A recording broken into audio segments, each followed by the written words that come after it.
guys, thank you so much for tuning into today's video. I really want to thank you guys for your continued love and support. For you guys who are new here, my name is Simone and it is a pleasure having you. However, I want to see you again, so please subscribe and like. Also flood my comment section. I love when that happens. So I put a poll on my Instagram story and I was shocked to see that you guys actually want to hear about my home owning journey. Not journey, but just like my views for right now on being a homeowner. If you do want to know like the ins and outs or what my process was like, how much money I needed to have, you can always request that. I am more than happy, or will be more than happy, to film it for you. So right now, all right, let's get started. So I was more than happy to own my first home at just the age of 22. I'm not gonna lie to you guys, I've always said it. Like, I didn't even want to move out of New York until I knew for sure that I was gonna be moving into a house. But as many of you know, I got married first, and he basically was like, I don't think that's the wisest thing to do. Like, you're not ready for a home yet. And I'm not trying to like come at your character. I'm just saying it's a lot of responsibilities. And at the time I was just like, blah, blah, blah. But then we moved to Texas and we moved into a townhome first, I guess as a test trial. But I always knew like, after a year of me being here, I was going to pursue buying a house. I don't care if rain come, snow, sleet, hail, whatever, I was gonna get it, okay? That was just my mindset, and that's what I had told God, and it was gonna happen regardless. So we went ahead and we got the house. It was a whole process. Like I said, if you wanna know the process, you can always ask me or tell me to make a series or a video on it, and I will, okay? So number one thing I want to highlight about being a homeowner is that although it looks all beautiful, glitzy, and glamorous, the fact that you have your own property, you will sometimes find yourself living from paycheck to paycheck, or literally working or trying to steal hours so that you can have a little bit more money to just be young, okay? So that's one of my issues right now. I cannot sit here and say, you guys, I've never once thought, damn, maybe I should have stayed in the townhome a little bit longer. Or damn, maybe I should have just moved into another apartment when my lease was expired. Because I have, okay? I think about it all the time. I'm like, you know what? I will be living it up. I'll probably be in France right now, sipping on some hella expensive wine that tastes really good. But the reality of the situation is, now that I'm a homeowner, I have responsibilities, actual responsibilities. So yeah, I have a husband and we split like the cost. So he'll handle the mortgage, I handle everything else, but it's still a lot. Where have you ever heard of a goddamn TV bill, or not even TV bill, electric bill coming up to be $300? And sweetheart, it's not because I sit there watching Girlfriends all the time. It's literally because we had the AC on in the summer. Do y'all know how hot it is out here? It's very hot. So the AC is like a necessity, okay? And my bill came up to $300 alone, just counting from whatever the guy read off of the meter. And to me, it was ridiculous, but that's just what it is. Like, living in an apartment, I don't want to say like they provide central air conditioning, but the bill was never that high. So I guess it's just because we own it and, we have no way of controlling it. And so it came up to be $300. So imagine me having to cover all the bills and I have to pay $300 alone on electricity bill. Then I'm not mentioning that we have to pay for water by ourselves. You know how the apartment will cover it? No, we gotta pay for water ourselves. We gotta pay for trash ourselves. And it's not like, oh, you can go online and pick whatever trash you want. Like we have Texas Pride, we have waste management. It's just whatever is in your community, that's what you pay for. So we gotta pay for waste management, trash. So yeah, for the house alone, you gotta pay trash, light, water, what is it? There's like a whole bunch of hidden costs. I'm trying to think about it off the top of my head, but it's just kind of like, if I only showed you my bank statement, y'all gonna be like, what? So what I'm trying to say is, it ain't all glitz and glam. All that glitters is not gold, and you will find yourself living from paycheck to paycheck because it's that tight, right? That's the first thing you want to consider, or that I had to face harsh reality on. The second thing is the HOA. Yes. So You know how you get all excited seeing all the houses on Zillow, like it has a community pool, it's a really safe neighborhood.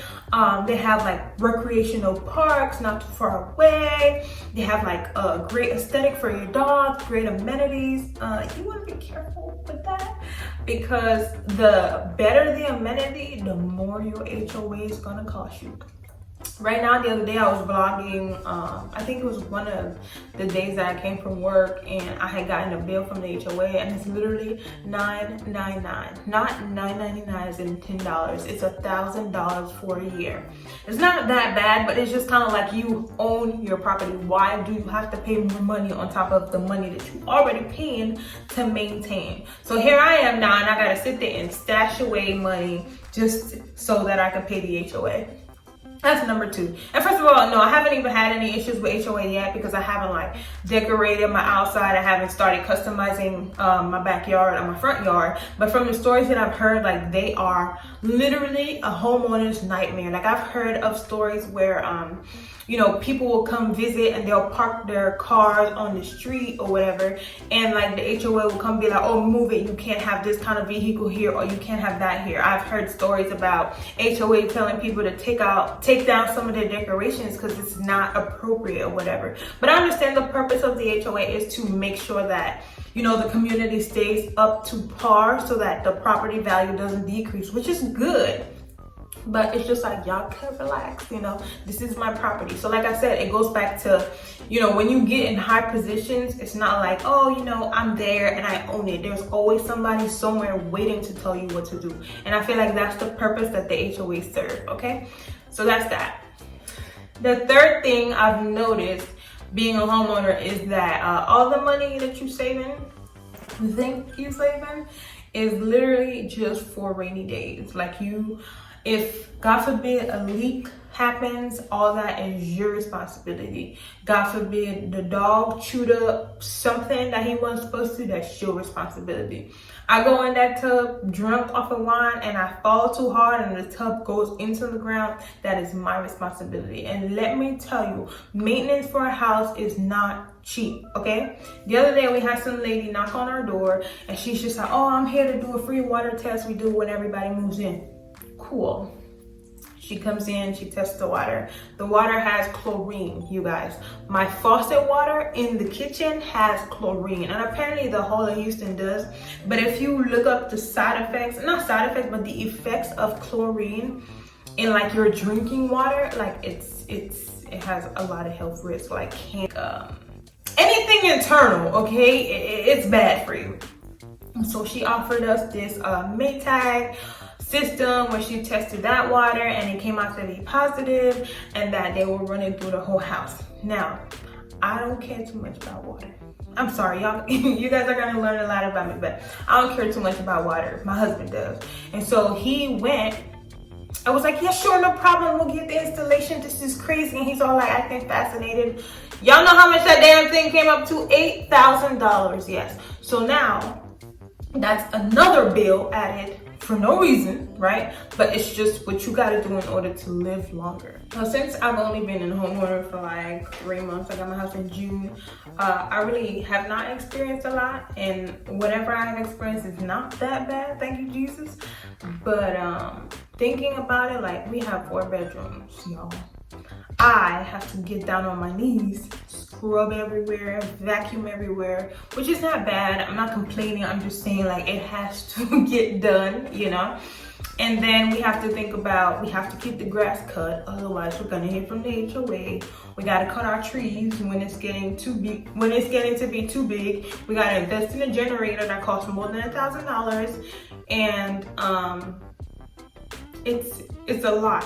Like the number one thing, and the thing that I keep going back to, is that it is a big responsibility to own a house. If you're not ready for it, do not jump into it. Yes, it looks all beautiful when Sally does it, or Jane does it, or Simone does it, but I'm telling you, if you really, you know, have considered it and you looked at the pros and the cons and you want to go forward with it, do it, you know. But just keep in mind that you miss one payment on your mortgage, they're gonna evict you. Literally, like when we signed the deed to our house, the lady said, oh, this is what it's gonna look like when you receive your first I think it's your first bill for the mortgage or something like that, and this is exactly what it's gonna look like when you get foreclosed on. And I was just like, well, I ain't never gonna see that paper a day in my life after today, because that is ridiculous. But literally, if you miss your mortgage payment because of negligence or because you didn't have the money, the bank does not care. They're putting it back up on the market. They are foreclosing on you. They are kicking you out. If you reside in Houston, Texas, and you've invited me out somewhere and I have made an excuse to you, it's because it's legit. One, can't nobody afford to be going out all the time because I got responsibilities to handle, and God forbid I miss a payment on those responsibilities, I am on the street, and that can't happen. But that's why I've been trying so hard to, advance my career, or like do what I gotta do when I gotta do it, so that I can be established, and so that my money could just be making itself and maintaining me. But it's not hard. I mean, it is hard. It's just not impossible, So I guess for right now, the only thing smacking me upside the head is the responsibility aspect of it. Like, if I want to go out of the country, I have to save for a really, really long time. And one misconception that people tell you is that, oh, when you get a house, it's so much better than being in an apartment because you don't have to pay that much in a mortgage. Let me tell you something. That is a lie. And the truth ain't in it, okay? That is a complete lie. It literally depends on your credit score. It depends on your property. It depends on your property tax. It also depends on whether you're a first-time home buyer or not. And it's just a lot. Literally, the mortgage itself is not that bad, but the mortgage combined with the homeowner's insurance, as well as the taxes, it's a lot. So with all those prices combined, the estimate that you get, not even an estimate because, it is an estimate. I forgot to tell you that. It is an estimate because literally your mortgage can go up at any point in time. It all depends on the market. And that's scary as hell. So back to being financially stable and having money on the side saved up for rainy day, and not to go out to eat, or not to leave the state, or not to celebrate big birthday bashes. Like, it is a lot to consider, and you have to be serious. On top of that, a big fear of mine is the fact that, like, when we were leaving our apartment, we didn't finish our lease. Because you don't have to. Like, if you're buying a property, the apartment, they're not gonna give you a hard time. However, God forbid we do something crazy somewhere and then something happens where we have to be evacuated. I'm worried if we could even go back into an apartment. And it's not my portion, in Jesus' name. However, it is something that I think about, and I'm just like, I have to come up with a backup plan. God forbid this plan doesn't work. But for now, it's been working. It's just, like I said, hell of a lot of responsibility. And if you want to do it, you should, with caution. But one big pro is that after we finish paying off this house, it's gonna make us a lot of money. That's one pro. So that's one thing keeping me in the game, keeping me maintaining the house. And I haven't even spoken to you guys about the fact that when you trying to furnish, you gotta take money out your own allowance. And let me tell you something. House furniture ain't cheap. Appliances. I mean, if you get a good homeowner's insurance, then some of them cover appliances. But if you're trying to be cheap with the homeowner's insurance and they don't cover appliances, God forbid my damn stove blows out right now, I gotta cover that. That's coming out of my pocket. So I guess the biggest thing that I've realized in being a young homeowner is the fact that you have to be responsible. You gotta know where responsibilities lie. And this house is your baby, and you gotta cherish it. You gotta take care of it. You gotta maintain it. Otherwise, it's gonna fall apart on you, and then you gotta pay more money to fix that. No one's gonna tell you anything about anything. You have to do it on your own. You have to literally sit there. No one's gonna remind you of your bill. But I don't know if I said this before, but I'm gonna say it now. I don't care how good life gets. I am never putting my bills on auto pay. Okay, I'll handle that. Thank you. It is a lot of responsibility when you have so much damn bills. However, like I said, let me give you your money. Shoot, what you think you is, Uncle Sam? Nuh-uh, I'm gonna give you the money. So that's where I'm at. When you become a homeowner, you're an adult. You gotta handle your business. And so with that being said, I want to thank you guys for tuning in. Thank you for even asking me to share this little bit of tea with you guys. I love y'all. I appreciate y'all. I want you to like this video. I want you to comment on this video. I want you to share this video, okay? And I said it in a way where it is my story that I'm sticking to. And if you wanted me to tell you like stuff that you need to do, I'll let you know that as well. But for now, I'd like to thank you. And without further ado, I'm going to see you in my next video.